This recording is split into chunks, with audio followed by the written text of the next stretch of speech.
Okay, gonna do a brake job live for you here real quick. I'm not replacing the rotors, just replacing the pads. I ordered pads with new hardware, comes with new clips like these and the new silencer little jobbies like these that go on here under the pins. It doesn't come with new pins. Now, there's supposed to be that little wire clip going on here holding these pins in place, but it's not there. So I'm gonna beat these pins out of here.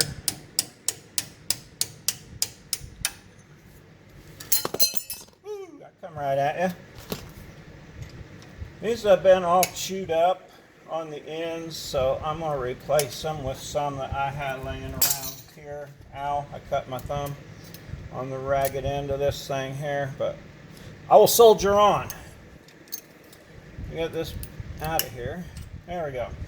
Alright, junk pin. I have nicer pins. Drive the bottom one out.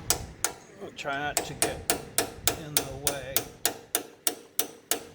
They should go in and out a lot smoother than that because the pads need to move around on them.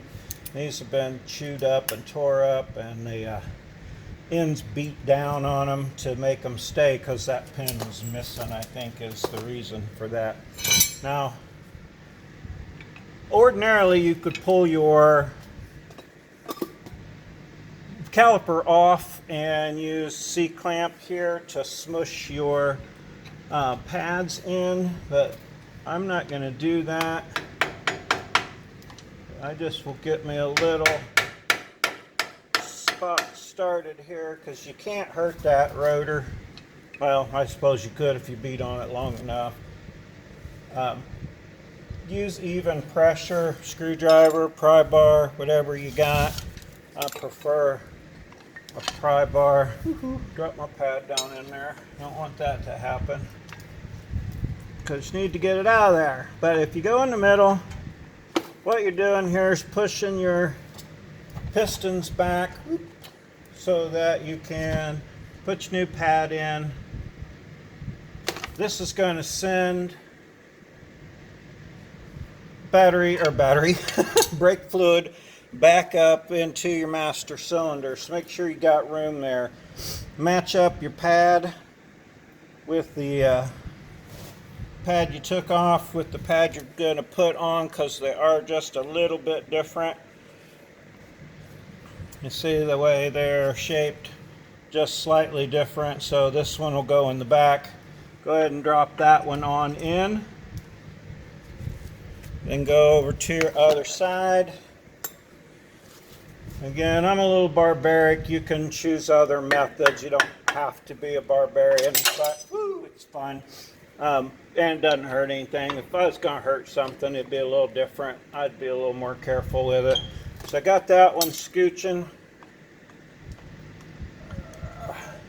I appreciate that everybody likes to watch, or does watch anyway, whether they like it or not, because I don't rehearse. And I don't do double takes. You see the brake fluid dripping out there because it's got too much in it. I need to scooch my catch pan over a little bit. There we go, catching that now. Okay, back to this. Got that one pushed over. Pull it out, see the different style of the pad, match the pad. Drop this one back in. I'm using different pins, not brand new pins. I could file them down and get the rust off, but it's not that important because they go right in. You see the little hole on the end of it. They got a little hole there on the end. I don't know if you can see that or not. Yeah, that little hole here. That's what you put your wire in. So those kind of need to be facing up and towards the middle. Bring your pad up. Scooch that one on in. Forgot to put my silencer thingy on as I went. It's supposed to go under the top one. Back out there again and spin that around. Okay, and then it goes under the bottom one. So you may need to tap it in with your hammer that's way too big for the job. Use that same little punch that you used to punch them out of there with. Now on this next part, the little clippy part that goes in, Some people will tell you that it goes under here and then these go around the outside edge of it. I have never seen it done that way.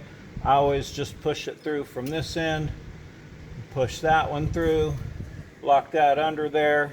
That's not going to come off. When you're done with the other side, which you'll do exactly like this, make sure you pump your brake pedal 2 or 3 times before you drive off, so that it will set these pads back because you move the pistons further than is necessary. There you go. That's a Toyota pad replacement.